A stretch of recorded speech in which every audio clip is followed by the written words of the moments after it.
Hello. So we are back, and I'm guided to share with you these messages, as well as these messages.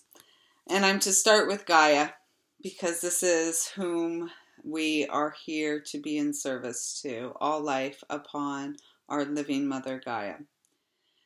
Gaia existed before everything. She existed before time. Gaia, the eternal prehistoric Earth Mother Goddess, is fertility incarnate, moist, mysterious, strong. She is the life energy itself. Everything that lives, breathing or not, overflows with her life. She is the earth and all the powers of the earth. Gaia is not always a consoling goddess, standing for life and generation without thought of consequence. She has an energy and a power that must be approached carefully. All bodies eventually return to her, into the black, fertile earth, to be devoured and to receive her life to live again.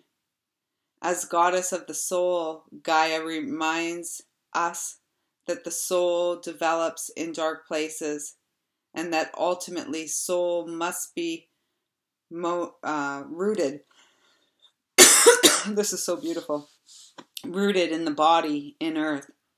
She is a reminder that we must ground ourselves in the reality of nature and incorporate all sides of ourselves to be pleasant, be they pleasant or unpleasant, light or dark. And then I'm not entirely guided to share all of these, just to say Valkyrie is the raven goddess, the bird goddess. And of course, she is the life-giving creator and the goddess of death and regeneration. So this is really that cycle, that eternal rhythm and cycle of the natural evolutionary process of life. So she represents the part of us that is unafraid of the dark places, and she can lead us into them and through them. She reminds us that seeds germinate in the darkness, and that sometimes we need darkness in order to grow. And Morgan Le Fay is, from Avalon, and it's a fortunate island of the blessed dead. And sometimes equated with the ancient Irish warrior goddess Morgana. She is the Celtic death goddess. Morgana Feta, she is the controller of destinies and knows the fate of each person. She is noted for her healing powers, her knowledge of healing plants, and her prophetic dreams. Like the shaman, she is the shapeshifter, able to take on many forms. Morgan Le Fay represents the deep place of healing magic within each of us, the center where wisdom and healing flow even in the moment of death. The ambivalence with which she is traditionally represented echoes our own fear of her deep and ancient wisdom. And this is really feeling to me like that, choice point to really integrate deeply all that healing. To accept it, to receive it. You've been doing it. You've done it. And so to deeply integrate so that the magic, the creation of the all-knowing can come forth and support others through our gifts and through our path of service. There was another one, wasn't there?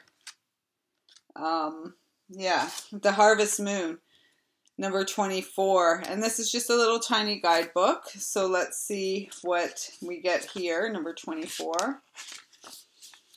And so traditionally, we know the Harvest Moon is in September, right? That season. So the key words are turning point, preparation, and gathering. And this kind of feels, because we had eclipses around that time. And so again, it kind of feels important that they're asking me to continue to facilitate circles until after the eclipse in January. I didn't realize, I wasn't looking that far ahead, and did not realize that there was eclipses in January. But here we go.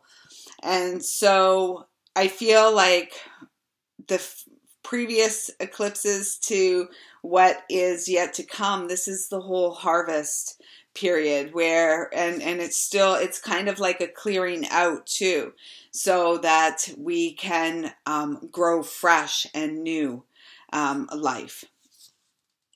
So it says, prophecy, harvest moon teaches us the art of preparation through the act of gathering. This card signals a time of abundance.